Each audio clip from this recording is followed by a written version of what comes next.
They seated me at table 12, tucked behind a tower of white lilies that turned my face into something perfumed and expendable, the kind of decoration people photograph and forget.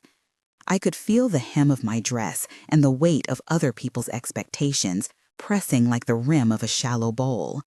My daughter Emily floated by in a gown that caught every chandelier light, her laugh like a bell that made me both proud and invisible.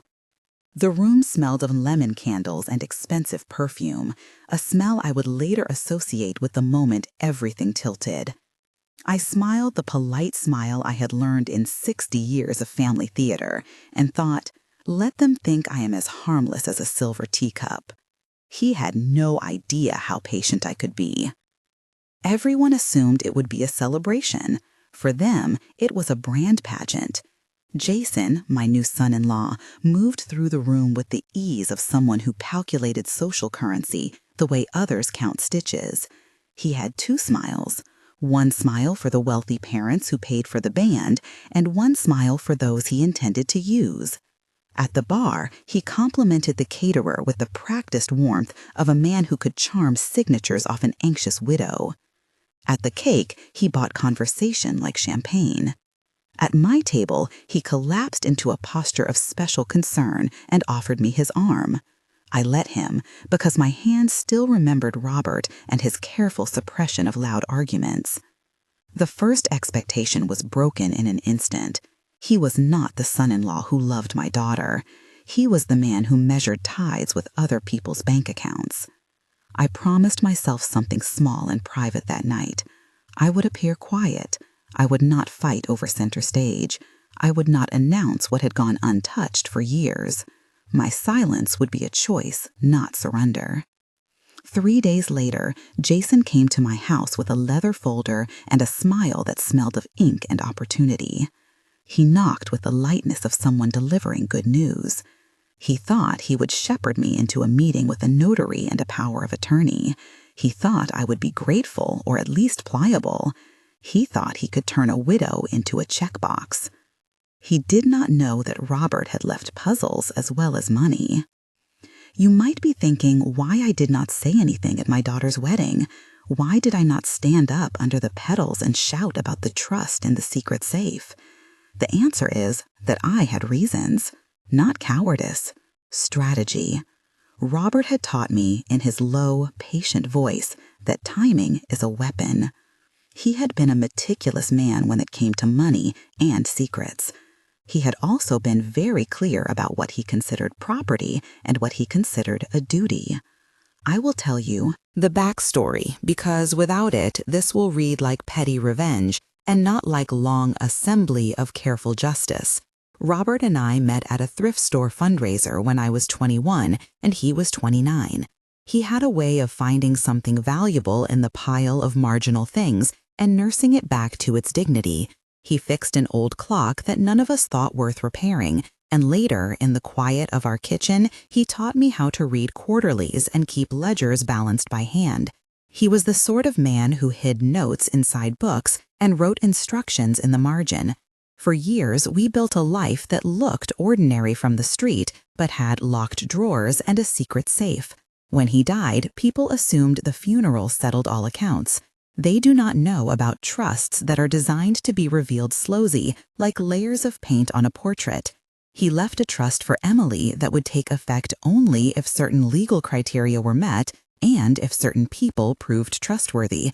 In the years after Robert's death, some relatives forgot how to be kind, and others remembered only how to ask.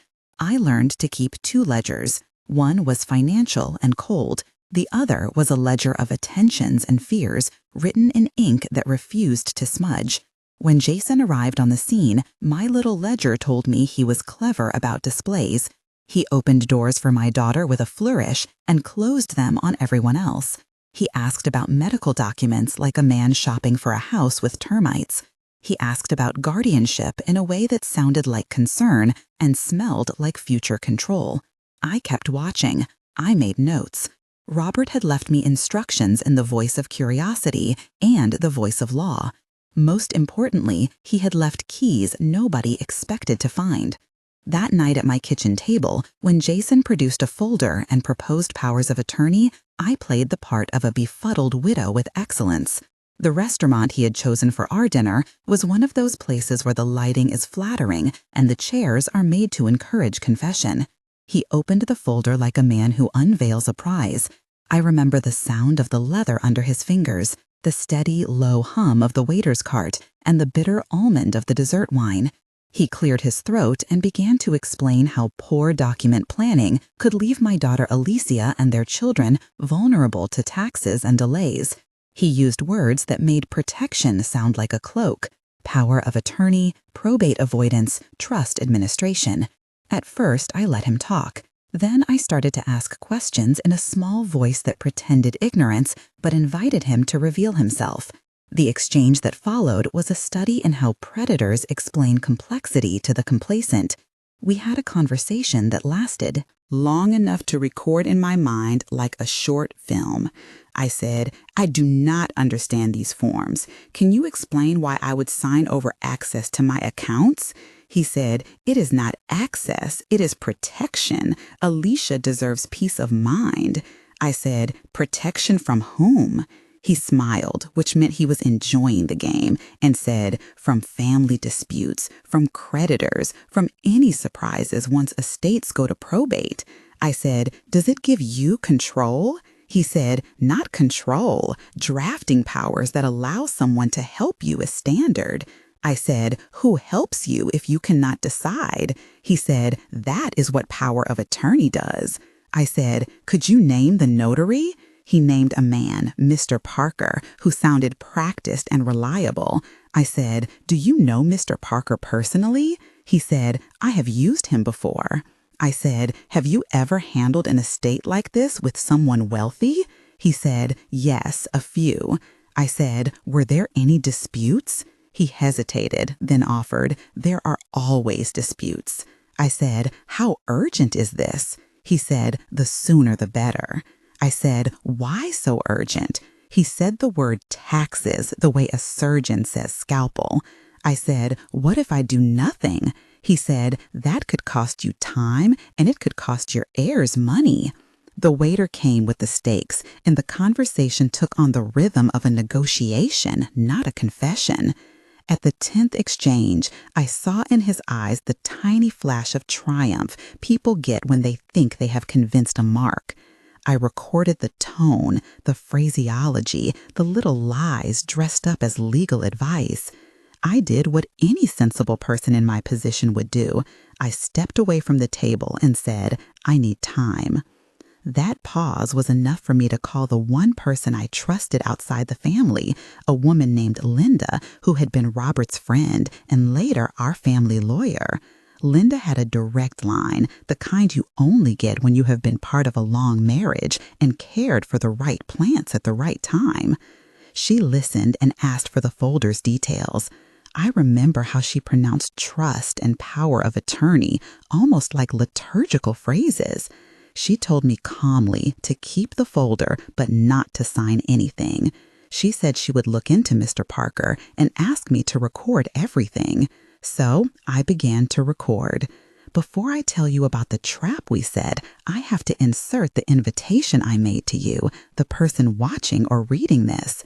If hearing about manipulation irritates you and makes your skin crawl, say something below.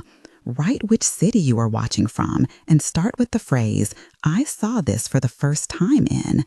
If you have a story like mine, begin your comment with, "I went through this," and tell one short sentence about it. Your comments help us see patterns, and they give courage to others. They help me and Linda find people who need advice, and sometimes they even lead to referrals that protect funds. We use those community notes like a net. Now I want you to imagine that the folder my son-in-law had brought was more than paperwork. It was a map to people he assumed would yield without a trace. After the dinner, the pieces moved from suspicion into planning. The plan was not impulsive. It was a slow orchestration, like knitting a heavy sweater. Linda introduced me to Marcus, who ran a private investigation firm. Marcus was tall, wore sensible shirts, and smelled faintly of coffee in downtown. He had a camera that could hide in a brooch and a recorder the size of a lipstick. He taught me how to keep a neutral face while my hands fumbled with a phone under the table. I bought a tiny recorder and learned to ask questions that would lead people to expose themselves. Meanwhile, I met with Rachel, an attorney who specialized in elder fraud at the firm where Linda and she sometimes collaborated. Rachel explained the legal thresholds for undue influence and the signs that a power of attorney is being used for nefarious ends. She talked about mental capacity assessments, about forensic accountants, about asset forfeiture, and about how a trust can be triggered or nullified depending on statutory language.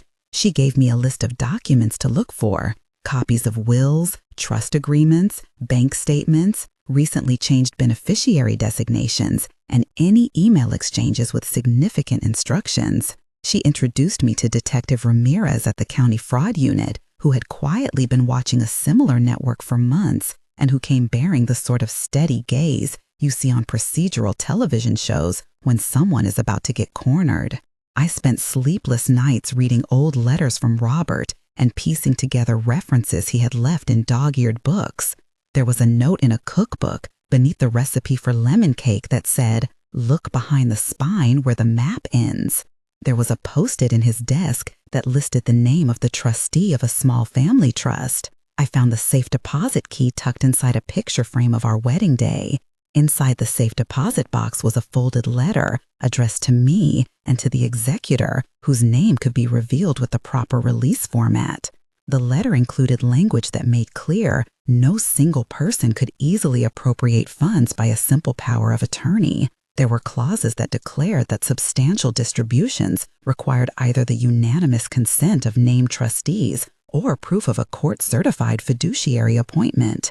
In short, it was legal architecture that assumed attempts like Jason's and made them harder to succeed.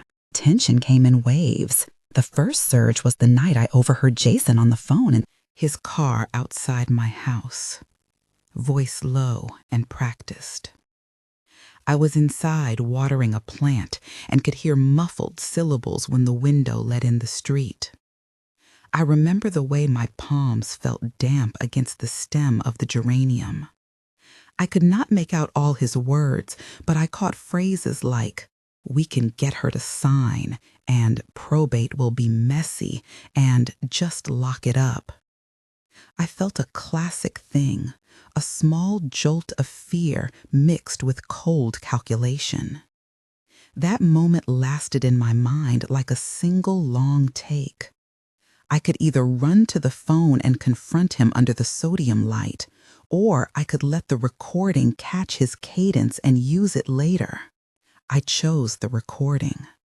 I put the plant down with a deliberate clink of ceramic and pretended not to have heard anything.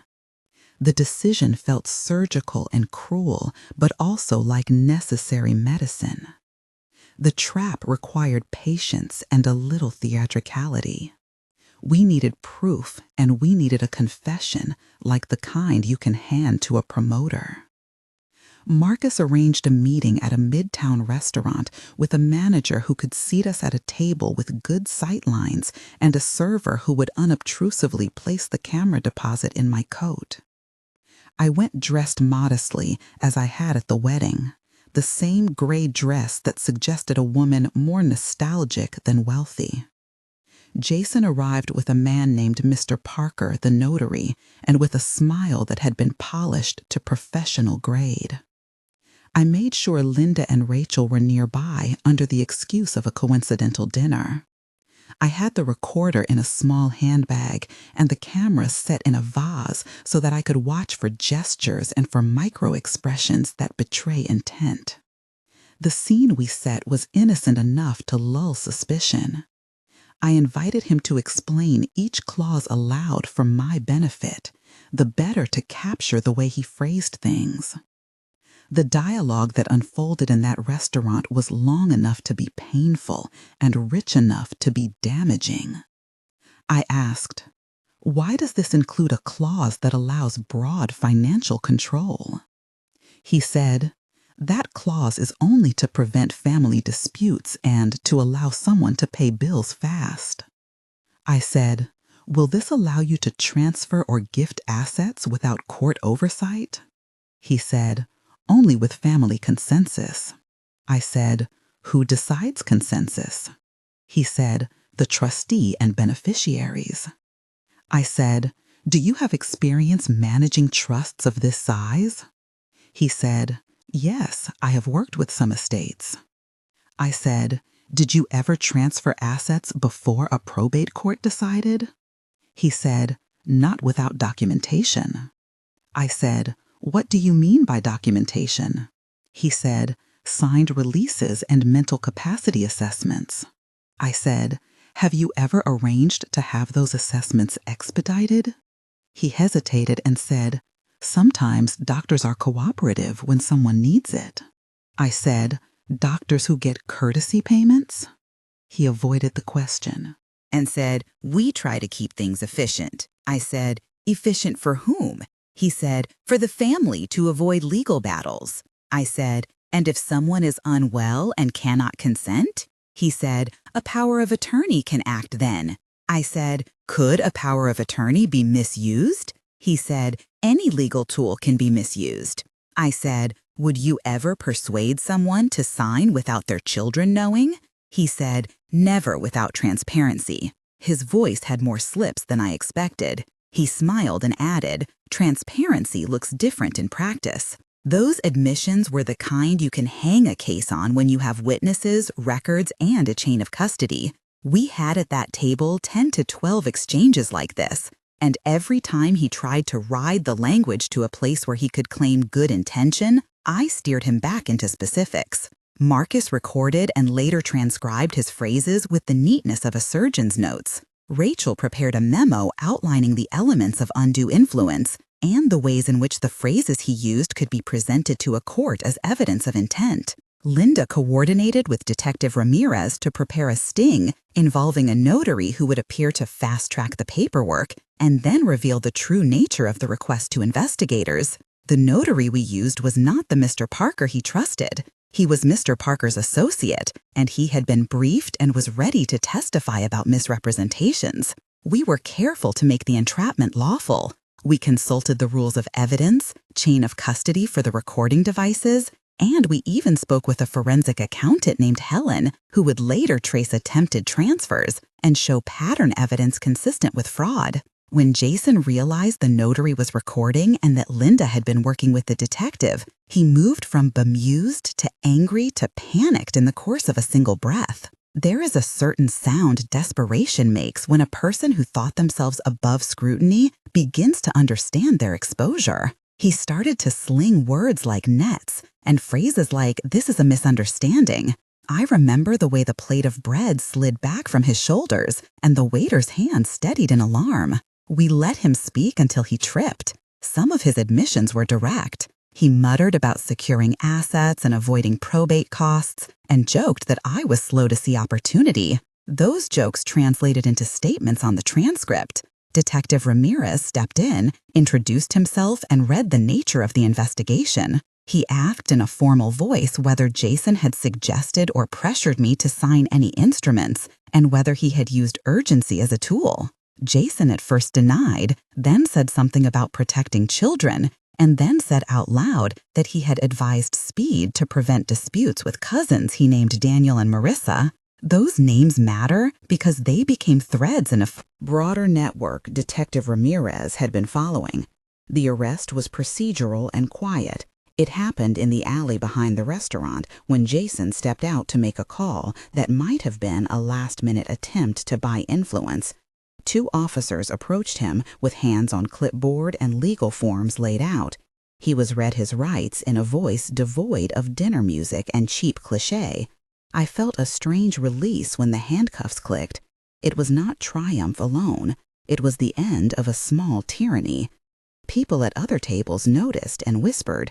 Some of them looked at me with the uncomfortable curiosity of strangers seeing an old woman who had just revealed herself to be more dangerous than she looked. Mr. Parker, the lead notary, wrote a statement, and Rachel arranged for a temporary restraining order to prevent any transfers while the county fraud unit opened a case. Evidence collection began. Marcus handed over the camera footage. Helen began the first pass of forensic review on bank transactions. Linda prepared motions and affidavits. We had done the careful work that only a few heads bent over papers and hot coffee can accomplish. The courtroom scenes that followed were coldly procedural but human in ways I had not expected. There was Judge Whitman, who had the look of someone who had seen many families unravel and who wore a robe like the silence of a cathedral. The prosecutor, a woman named Alvarez, spoke with the clipped efficiency of someone who had no patience for people who preyed on the elderly. She referenced terms I had heard Rachel explain: undue influence, fiduciary breach, probate fraud, asset forfeiture, restitution. She asked Helen to present bank statements and intercepted transfers and marked the pages with stickers like flags on a map. Detective Ramirez testified about patterns of behavior, about recorded conversations, and about the network of people who had assisted in similar cases. It was legal theater, and it was also, somehow, the last ritual that turned gossip into crime. There were moments of tension during discovery where my stomach turned and the old ache of loss came back. The first was when Jason's attorney, a man named Collins, tried to paint me as forgetful and suggestible. He produced a volunteer caregiver's note and a throwaway remark from a neighbor named Agnes that sounded like concern, but was actually a tease. I watched the man try to reduce my life to a few shaky sentences. I felt the old rawness of being underestimated. For 4 long paragraphs of cross-examination, I kept my composure while my mind supplied the details the law demands. I remembered Robert's voice telling me to be precise and to never answer on emotion alone. I answered with facts. The second surge of pressure came when collateral relatives threatened countersuits and accusation. Daniel and Marissa, cousins I had not seen in years, hired counsel and accused me of manipulation. I felt betrayed. By the very existence of family law, because it turned privacy into a playing field. The forensic accountant's report came back with lines and circles and a story told by numbers. Helen traced attempted wire transfers to shell accounts and flagged a series of small deposits to a manager Jason used often, a man named Victor. Helen presented a timeline that matched Jason's calls and purchases with attempts to move money. The promotor accepted the case and added a charge of conspiracy to defraud. The sting had worked because we had not only captured his words, but also demonstrated action. When the judge read the initial rulings to freeze potential transfers, my relief was immediate and deep. He used phrases like preservation of assets and declaratory relief, and they sounded to me like medical orders for an estate that had been weakened. In the weeks that followed, there was a slow unspooling. More names emerged. Mr. Victor was connected to an estate planner named Samuel and a notary firm with a history of sloppy work. Detective Ramirez walked me through how he had coordinated with other jurisdictions to place holds on accounts and to work towards asset forfeiture if necessary. We learned that Jason had attempted to open lines of credit and to change beneficiary designations in ways that would have stripped the trust before Emily was even aware. He had tried to align physicians and to push for expedited capacity evaluations. The documentation we had gathered showed a pattern of pressure and an intent to circumvent proper fiduciary processes. The promotor set up meetings with representatives from the state office that handles elder abuse and child protective services to coordinate. At one point, a federal agent from a white-collar unit called to ask whether we had evidence that connected these actions to a wider network. It turned out that Jason's attempts were not isolated. They echoed tactics used in other counties. One of the most satisfying pieces of legal work was when the court appointed an independent fiduciary and demanded a full accounting. The trustee we had specified in Robert's papers, a man named Thomas, was reviewed and approved. Thomas turned out to be steady and unflashy, and he brought with him an ethic that made me think of Robert. He wrote to the judge with a proposed plan for distribution that honored the clauses Robert had written. The judge ordered a temporary hold, asset tracing, and a forensic review of account changes over the past 3 years. It was technical and it was beautiful in its own right because it affirmed that law could be the instrument of quiet justice as much as it could be a blunt object. The discovery process revealed a few surprises that changed the scale of everything. In a box of old letters, I found a codicil from Robert that named an undisclosed offshore trust designed to bleed only if certain conditions had been met. There were instructions for a charitable bequest that Robert felt strongly about, and a provision that if any attempt at coercion were detected, the trustee should redirect most of the assets to causes that supported elder advocacy. Robert had always had a soft spot for a community luncheon at St. Mark's and for the small food bank where we sometimes volunteered. He had been a man who believed in redistribution in a quiet way. The codicil meant that not only would Jason be blocked from his attempt to seize liquidity, it meant that his attempt could trigger a redistribution that would put resources into the hands of those he had sought to exploit. That was the kind of poetic legalism Robert would have smiled at. Trials are long, and they are a study in endurance. There were hearings and motions and days where the presiding judge adjourned early because life outside the courthouse had its own business. There were moments where I felt exposed and moments where I was supported by friends whose names I will not forget. Helen and Marcus and Linda and Rachel sat with me, and sometimes they brought coffee, and sometimes they brought files, and sometimes they just sat in silence. Detective Ramirez and Prosecutor Alvarez coordinated to bring charges that a jury could understand. They used language like fraud and undue influence and restitution, and they asked the jury to consider the evidence objectively. In the end, the jury returned a verdict that found Jason guilty on several counts. He was sentenced to time that would not restore the years, but would prevent him from preying on others in the same way. We recovered a significant portion of the attempted transfers through asset forfeiture proceedings and by enforcing clauses in Robert's trust. The trustee Thomas executed a plan that included restitution to any parties who had suffered actual loss and the creation of a fund to assist victims of elder financial abuse. That fund later became a small but influential resource for cases in our county. The court ordered the return of some accounts and the freezing of others until a full accounting could be made. The bank cooperated after the forensic audit laid out the paper trail. Some of the money that Jason had hoped to redirect into his own ventures instead found its way into programs that offered legal clinics for seniors and an emergency helpline that Linda and Rachel helped set up. One of the moments that felt like a true turning point was when Emily finally understood. For a while, she had been defensive of Jason, perhaps partially because of love, and perhaps partially because upheaval is confusing when you are new to life with someone. There was a raw evening when she confronted me in our kitchen and asked why I had not told her at the wedding. She said, "Why did you let it happen in front of everyone?" I said, "Because sometimes silence lets you gather more than shouting." "Does, and because I wanted to protect you from a spectacle." She asked, "Did you think I could not see it?" I said, "I thought you deserved to see him as you wanted to until we had proof enough to protect you." She cried, and then she laughed at me in that way daughters do when they see their mothers as both infuriating and wise. She forgave me in time.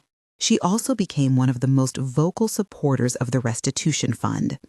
The epilogue is not tidy, but it is purposeful. 1 month after the verdict, I received letters from 3 women in neighboring towns who had seen our story and sought help. They told short fragments of similar attempts at pressure and asked where they could find information about power of attorney abuse. I answered with a list of resources, and I connected them to Linda and Rachel for pro bono consults. At the 1-month mark, our small volunteer committee had fielded 10 inquiries and made 2 emergency calls to banks to place holds on suspicious transfers. I worked with Rachel to draft a simple checklist that people could use to spot red flags like urgency, isolation of decision makers, sudden desire to manage medical information, and requests for control that appear before full disclosure. We published this checklist as a pamphlet and handed it out at community centers. It was not a grand gesture, but it was practical, and it stopped at least 3 attempts from progressing in the short term. 3 months later, the fund that Robert's codicil had indirectly triggered had become a modest but functioning nonprofit. We partnered with an organization called Elder Care Rights and with Detective Ramirez's public outreach to host seminars on undue influence and fiduciary duty. We had recovered enough through jurisdictional cooperation and settlements to hire a small staff and to set up a hotline manned by volunteers trained by Rachel and Linda. Marcus and Helen provided training sessions on how to collect evidence and how to keep chain of custody intact for recorded conversations and bank records. At the 3-month mark, we had helped 5 families secure temporary injunctive relief and had referred others to federal resources when we found cross-state connections. The local promotor's office included our materials in their elder fraud kit, and Detective Ramirez began to use our case as a template in training new investigators. 6 months after the trial, the change felt structural. The county established a liaison position between the promotor's office and the Elder Protection Services. We had succeeded in getting a protocol in place so that banks had to flag suspicious large transfers for review and to require an additional verification if a power of attorney surfaced shortly after a hospital admission. Judge Whitman supported a community panel that held a public hearing where survivors could speak about their experiences in a moderated forum. Over the course of 6 months, the fund had assisted in creating 5 pro bono clinics offering free legal consultations to seniors and caregivers. We published a report with measurable outcomes. The first 6 months showed a 12% increase in reported attempts of elder financial abuse, but also a 40% increase in interventions that stopped transfers before they occurred. The numbers do not capture the human details, but they represent something meaningful: attention and systems that can actually respond. There is a line I say often when people ask what I learned. I say that wealth without governance is like a house without a key. It is easy for strangers to enter and hard to make them leave. I learned to read legal language the way Robert taught me to read the face of a clock, patiently and back to front. I learned the bureaucratic names of things that protect people: power of attorney, trust, fiduciary duty, probate, notary, evidence, forensic accounting, restitution, asset forfeiture. I learned names of allies: Linda the lawyer, Marcus the investigator, Rachel the elder fraud specialist, Helen the accountant, Detective Ramirez, and Promoter Alvarez. I learned that patience and law together can do more than rage. If you are watching this and you feel anger, if you feel that small spark of indignation at someone who would prey on the vulnerable, use that spark to learn one practical thing. Start with a checklist. Have a trusted attorney review any documents. Never sign under pressure. Keep your records. Consider a trusted trustee. Make sure your cards and accounts require 2 signers for transfers over a threshold you set. And if you see someone being pressured, speak up in small ways. A call to a bank can be a lifesaver. If you have a story like mine, start your comment with "I went through this" and name your city. If you want to help others, share this video and subscribe to channels and resources that report on elder abuse. The more eyes watching, the better. I did not shout at my daughter's wedding. I chose silence the way a strategist chooses a move on a chessboard. It was not a moral failing. It was a tactical choice that allowed me to gather evidence, to call allies, and to build a legal case that turned a potential theft into community protection. In the end, the man who thought he could sign his way into control found himself removed from the table entirely. Some people ask if revenge is sweet. I tell them it is not about sweetness. It is about justice. It is about turning what a predator intended into a net that catches others who might be targeted. Robert once said that you should leave the world slightly better simply by being more careful than the next person. I have tried to honor that. The silver teacup sits on a shelf now, and when I hear the clink of china, it sounds like a small victory. If you know someone at risk, share this story with them. If you want to see similar cases and learn practical protections, subscribe and look for resources linked below. Remember, names like power of attorney, trust, notary, fiduciary, breach, probate, forensic accounting, asset forfeiture, and restitution, because those are the words that can save a life. Some widows bite back, and when they do, the bite hurts in the right places.